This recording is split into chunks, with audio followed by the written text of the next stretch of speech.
Welcome to the Ataxia Educational Series from Johns Hopkins. I'm Elizabeth Tracy. And I'm Dr. Liana Rosenthal, the director of the Ataxia Center. I'm going to call you Liana, is that okay? Absolutely. Thank you. Thanks so much for joining me today. I think I'd like to start first with this bit of medicalese, if you will. Ataxia, a term that I bet many people don't understand. Yes, so ataxia is an incoordination of our movements.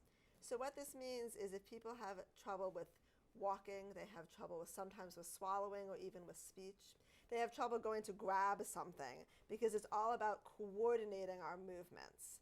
And you can have this discoordination, this incoordination from a number of different reasons and a number of different problems in the brain and over the entire body actually. Of course, we have all these different parts of our brains. Is there a specific part of the brain that's involved in most cases of ataxia? So ataxia can actually be caused from three different main areas. So the first main area is the vestibular system, which is basically our inner ears. The second main area is the cerebellum, which is this part of the brain that's sort of right in the back and kind of tucked under the cortex, the big part of the brain. And then the third area in the body is actually the sensory system. So for people who have sensory ataxia, it oftentimes means they have trouble feeling their feet. And if you can't feel your feet, you have trouble walking. So you can get ataxia from problems in all three of those different areas. And a lot of times people who have cerebellar ataxia may also have a little bit of problems in their sensory system or even in their vestibular system. At the Ataxia Center, we focus on people who have who have ataxia due to problems in their cerebellum, that part of the brain back there. Before we describe a little bit more about that, what are the relative frequencies of these three different types of ataxia? So it's actually difficult to put our finger on that because ataxia can be caused by so many different things. One of the things that can cause the cerebellar ataxia are actually genetic problems, so it can be familial. For that, about 1 to 5 people per 100,000 have genetic ataxia. By comparison, they say Parkinson's disease is about 13 per 100,000. So these are really rare diseases. The challenge with getting a number on ataxia is all of those different causes. So people who have diabetes, for example, may lose some feeling in their feet and therefore have some mild sensory ataxia. Nobody's really counting those folks. So it's difficult to get a really good number, but we have good numbers on the genetics, and that was the number that I told you.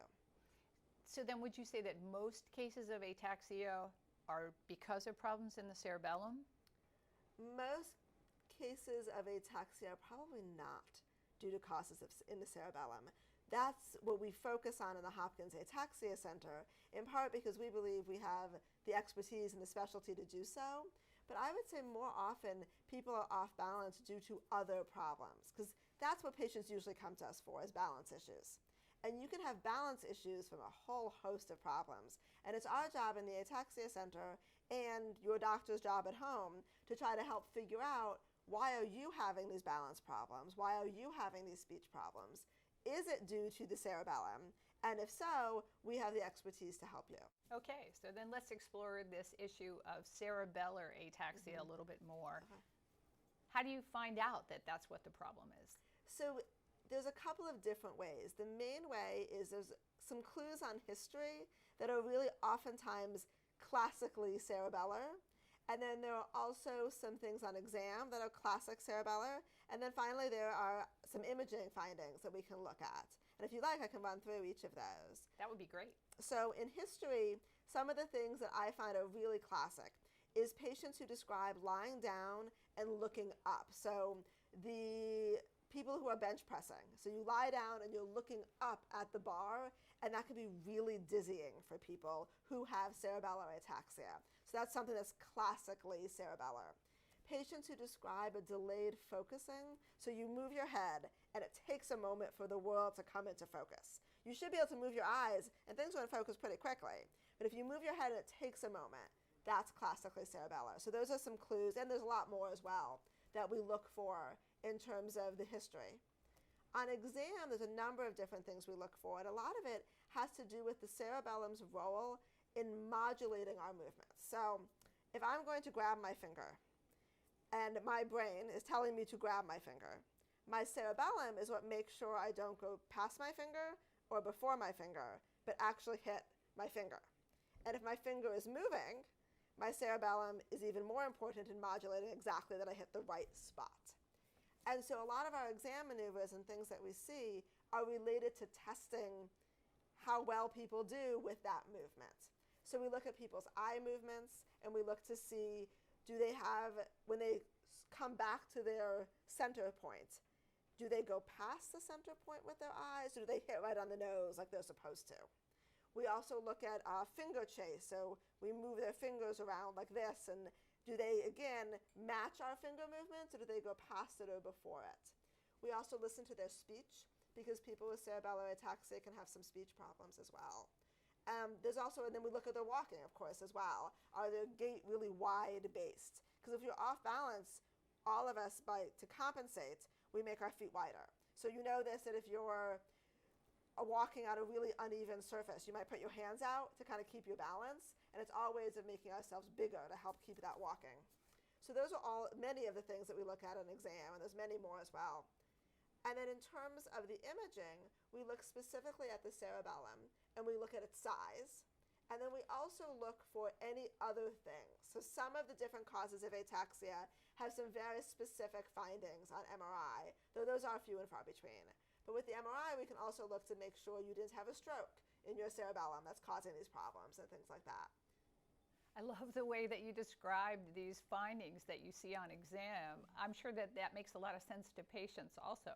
That's the hope. And the hope is that when we're talking with patients, we can find these exam findings and translate to them to patients' experience. So in life, it doesn't matter whether on my exam you can grab my finger. That doesn't really matter. What matters in life is when you go to grab the glass at the dinner table, do you sometimes knock that over because you're having trouble with sort of modulating your arm movements to get to the right spot? It sounds to me like cerebellar ataxia then is something that somebody develops over life. Is that correct? So the type of cerebellar ataxia that we work with in the Ataxia Center, that is often but not always the case. So this then points to the idea that you must have to do an awful lot of different kinds of therapeutics in order to help. There are a lot of different therapeutics. So one of the things that we focus on is really looking at all of the different symptoms and how can we address each of those symptoms and how can we improve quality of life. So that's the goal. So with that in mind, if they're having walking and balance problems, which most of our patients are, we almost always send them to physical therapy to really work on that core strength and that balance. And then we also really emphasize to patients the importance of exercise on a regular daily basis, again, to work on that core strength and that balance, and then also to work on their endurance. Because if it takes work to walk from your bedroom to your bathroom to your kitchen, you need to have the endurance to be able to do that increased work all day.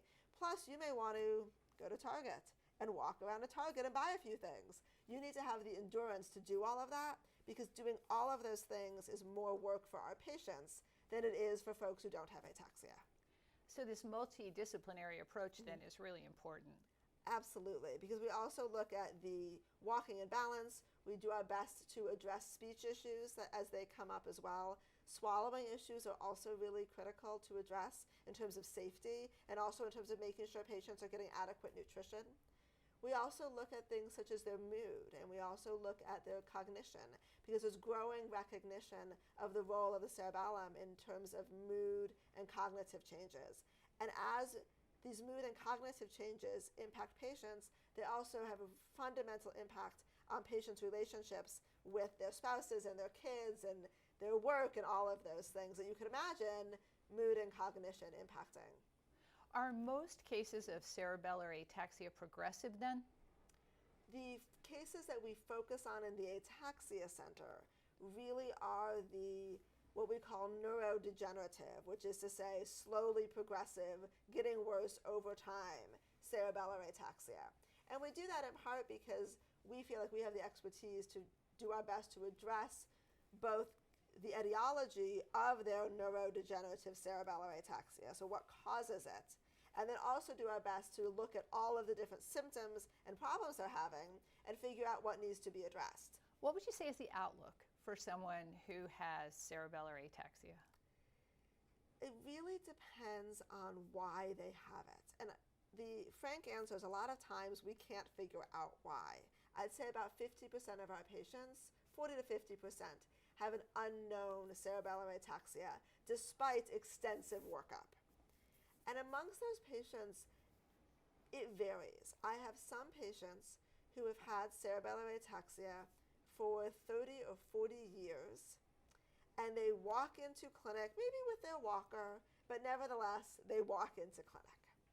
I have other patients who, by about 10 years into the disease, are absolutely using walkers and motorized scooters even, because they really can't walk very well anymore.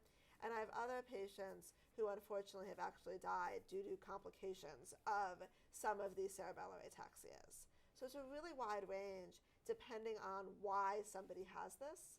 So the research role is really important. The research role is really important, absolutely, in terms of learning more about the different causes. And then we're also doing research on what can we do to help patients now. Because it's great to be able to get the etiology and find out more, but when a patient's sitting in my office, the question is, how can I help you today as well? How can somebody get an appointment? So the main way they get an appointment is through Jana, and she is wonderful, and you give her a call and you send over all your notes, and I review every single patient that comes into the center. The idea is I really want to focus on these patients with this slowly progressive cerebellar ataxia. So I screen every single patient that comes in terms of their notes and make sure that I think we can help them in some way, whether by working on their quality of life, whether by figuring out why they're having their symptoms in the first place. And then after that, they are distributed amongst our many physicians, and we also have them see whatever additional folks we think would be helpful. So balance problems, they should see our physical therapist. They're having problems with fine motor movements, they see our occupational therapist. If they're having problems with speech, they see our speech therapist. We have a geneticist on staff as well. And so a lot of our patients will see our geneticists when we talk about genetic testing. And then finally, we have a health educator as well. And she really focuses on outreach and education in order to make the experience of the disease slightly less lonely, and also to educate patients about their disease and what they can do to help themselves. And we think both of those are an important piece of the overall multidisciplinary care. Wonderful. Thank you so much for joining me. Absolutely. Thank you for having me.